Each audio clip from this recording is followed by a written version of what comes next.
यीशु मसीह में आते हैं और जब हम अपने जीवन को प्रभु यीशु मसीह को देते हैं तो हमें बहुत सारे चैलेंजेस का सामना करना पड़ता है। इनमें से एक चैलेंजेस ऐसा है कि हमें लगता है कि हमारे संग कोई भी नहीं है ना। मुसीबत के समय, दुख के समय, क्लेश के समय जब हम किसी को ढूंढते हैं जिससे हमें तसल्ली मिल जाए, और या फिर ऐसे किसी को ढूंढते हैं जिससे हमें थोड़ी शांति मिल जाए, तो हमें उस समय कोई भी नहीं दिखता है ना। अगर आप बाइबल वचन में पढ़ो तो आप इस बात को जानोगे कि जब यीशु मसीह संसार में थे और जब उन्होंने सबसे बड़ा काम शुरू किया, क्रूस पे चढ़ने की जो स्टोरी जब उनकी शुरू हुई है ना, वो जो उनका सफरिंग का पीरियड शुरू हुआ, उस समय वो अपने आप को बिल्कुल अकेला पाए, है ना। क्योंकि उनके चेले जो संग उनके साथ रहते थे, उनके साथ रह के चमत्कारों को देखते थे, दुख मुसीबतों को उभरता हुआ देखते थे, लोगों को चंगाई पाता हुआ देखते थे, है ना। अंधों को देखते हुए देखते थे,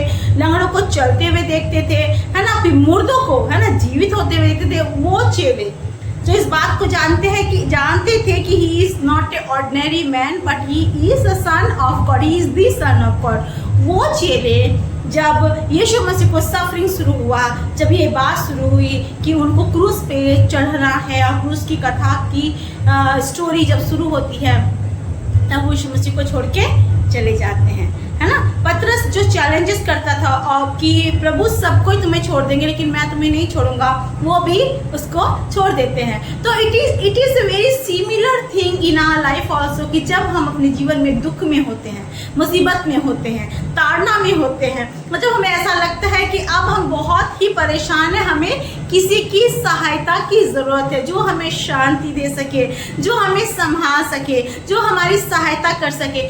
उस समय जब हम किसी को ढूंढते हैं तो हमें कोई भी नहीं मिलता, क्योंकि वचन साफ रीति से कहता है ना। और अगर हम भजन संहिता 69 के 20 वचन को पढ़े और उसके साथ 19-20 को पढ़े तो उसमें साफ साफ लिखा है, मेरी नाम धराई और लज्जा और अनादर को तू जानता है, मेरे सब द्रोही मेरे सामने हैं, तेरे सामने हैं। मेरा हृदय नाम धराई के कारण फट गया और मैं बहुत उदास हूँ। मैंने किसी तरस खाने वाले की आशा तो की परंतु किसी को ना पाया, और शांति देने वालों को ढूंढता तो रहा परंतु कोई ना मिला, है ना। वो चाहा कि कोई तरस से, है ना, उसको देखे, कोई तो कंपैशन से भरे, कोई तो तरस से भरे दया करे, नहीं मिला, है ना। कोई तो शांति दे लेकिन नहीं मिला। तो ऐसा क्षण आता है ना, जब हम भी ढूंढते हैं इस दुख में, इस मुसीबतों में, इस क्लेश में, मुझे किसी की ज़रूरत है। मैं चाहता हूँ कि कोई मेरी सुने, मैं चाहता हूँ कि कोई मेरी दुर्दशा को समझे, हमें कोई नहीं मिलता, हम अपने आप को अकेले पाते हैं, है ना। इस कारण से वचन कहता है कि तेरे माता पिता भी तुझे छोड़ देंगे लेकिन मैं तुझे नहीं छोड़ूंगा, है ना। इस कारण से यीशु मसीह कहता है कि आज तेरा ट्रस्ट कहाँ है मेरे बच्चे, है ना। अगर तेरा ट्रस्ट उन लोगों के पीछे है जो तुमको देखकर दया खाएंगे, है ना, तुमको देखकर तरस से भर जाएंगे, तो आप अटरली डिसअपॉइंट होते हो, क्योंकि सच में जब आपको उनकी ज़रूरत होती है तो वो आपके संग नहीं होते। लेकिन साथ ही साथ वचन कहता है कि ऐसे में कौन हमारे संग होता है, हमारी नामधराई को कौन दूर करता है, हमारी लज्जा को कौन दूर करता है ना। वो सिर्फ प्रभु यीशु मसीह ही करता है। अगर हम उनके आगे वचनों को पढ़े तो साफ रीति से लिखा हुआ है ना। 35 में हम पढ़ते हैं, क्यों 69 के 35 में हम पढ़ते हैं, क्योंकि परमेश्वर सियोन का उद्धार करेगा और यहूदा के नगरों को फिर बसाएगा और लोग फिर वहाँ बसकर उसके अधिकारी हो जाएंगे। और साथ ही साथ क्या लिखता है, उसके दासों का वंश उसको अपने भाग में पाएगा और उसके नाम के प्रेमी उसमें वास करेंगे। कि जब आपको उजाड़ने के लिए सब कोई छोड़ देता है, जब आपको लिटरली में सब कोई उजाड़ देता है, जब आपके दुख को, आपके पीड़ा को, आपके व्यथा को कोई नहीं समझता, तो उस समय परमेश्वर आता है। और वो इंसानों के जैसा नहीं है कि आज जैसा कुछ बोल दिया, प्रॉमिस कर दिया और कल भूल गया, नहीं, वो नहीं भूलता। और वो कहता है कि मैं तुझे फिर से बसाऊंगा, है ना, मैं तेरे नगर को फिर से बसाऊंगा, मैं तुझे सम्मान दूंगा, इज्जत दूंगा, है ना, तुझे ऊंचा उठाऊंगा, तेरे वंश को अधिकारी बनाऊंगा और तेरे आंसुओं को पोंछ दूंगा। तो मेरे प्रियो, एक छोटा सा एक वचन है कि आज हम किसको ढूंढते हैं? दुख के समय, मुसीबत के समय, जब हम गिरे हुए होते हैं, जब हमारे लिए कोई अपना नहीं दिखता, आज हम किसे ढूंढते हैं? अगर आज आप यीशु मसीह को ढूंढते हैं तो यीशु मसीह आपको कभी लज्जित नहीं होने देगा, है ना। वचन साफ रीति से कहता है कि धन्य है वो जिसका भरोसा याकूब के परमेश्वर पर है, जिसका भरोसा यहोवा परमेश्वर पे है, लेकिन श्रापित है वो मनुष्य जो मनुष्य पर भरोसा रखता है ना। भजन संहिता 20 में अगर आप पढ़ो तो उसमें लिखा है किसी को रथों का, किसी को घोड़ों पर भरोसा है, मतलब अपने धन दौलत, अपने लाइफ के क्या बोलते हैं, जो भी सोर्स है, क्या वो मनी हो या फिर मसल पावर हो, मैन पावर हो, है ना, कोई भी पावर में उनका भरोसा होता है। लेकिन दाऊद क्या कहता है? किसी को रथों का, किसी को घोड़ों का भरोसा, लेकिन हम तो यहोवा परमेश्वर ही का नाम लेंगे, है ना, क्योंकि वो क्या हो गए, वो हम वचन पढ़ेंगे, वो गिर गए लेकिन हम उठे और आगे बढ़ जाते हैं। तो मेरे प्रियो, बहुत ज़रूरी है कि अपने जीवन पे अपने भरोसा को बदले और अपने आप को चेक करें कि लॉर्ड, हम किसके ऊपर आज भरोसा रख के आगे बढ़ रहे हैं? क्या हमारा भरोसा इंसान पे है? अगर इंसान पे है तो हम शांति के समय उन्हें ढूंढेंगे, हमें वो नहीं मिलेगा। हम तरस खाने के लिए चाहेंगे कोई हम पर दया करे, हमें वो नहीं मिलेगा।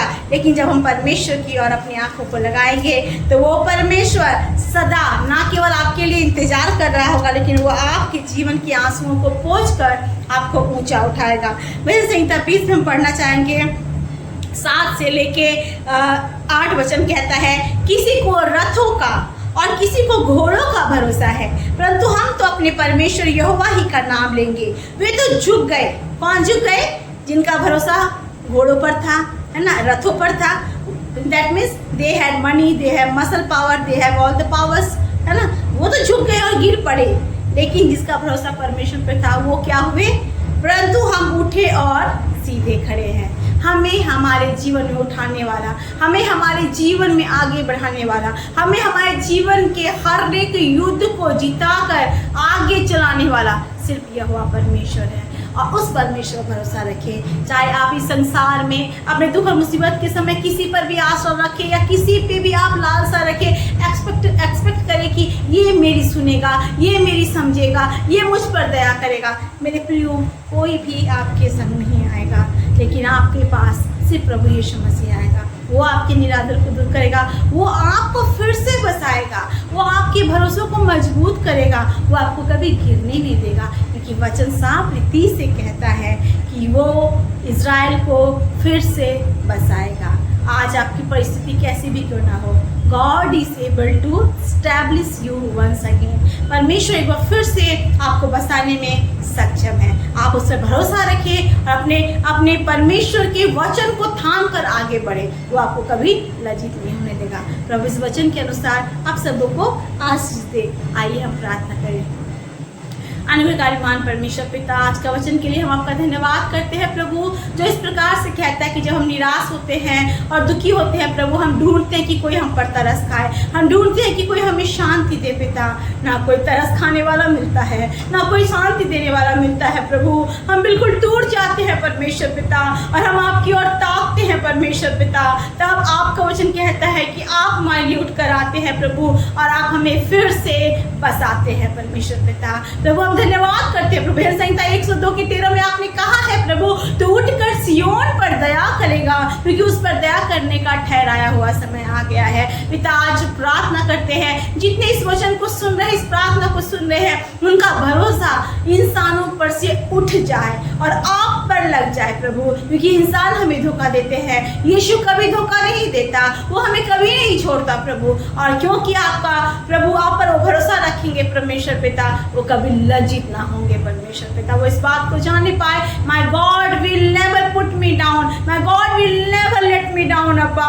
और परमेश्वर पर भरोसा रखकर परमेश्वर पिता ना केवल खुद को खड़ा करे प्रभु और फिर से चल पड़े परमेश्वर पिता, लेकिन प्रभु औरों को भी आपके राज्य के प्रभु रास्ते की ओर ला सके, परमेश्वर मार्ग की ओर ला सके। पिता प्रभु हम धन्यवाद करते हैं, प्रभु आप ऐसा करेंगे और आप निश्चय आशीष देंगे। प्रभु आपका धन्यवाद। यीशु का ये वचन, प्रभु का ये वचन प्रभु जो हमने सीखा है प्रभु, हम अपने जीवन में लागू करने पाए। इतनी कृपा करना ताकि हम सच में प्रभु आपकी महिमा को अपने जीवन में देखकर प्रभु औरों को बता सके कि आप कितने भले हैं और आपके राज का विस्तार कर सके। यीशु के नाम से इस प्रार्थना को मांगते हैं और पा लेते हैं। आमीन आमीन। Praise the Lord. God bless you all.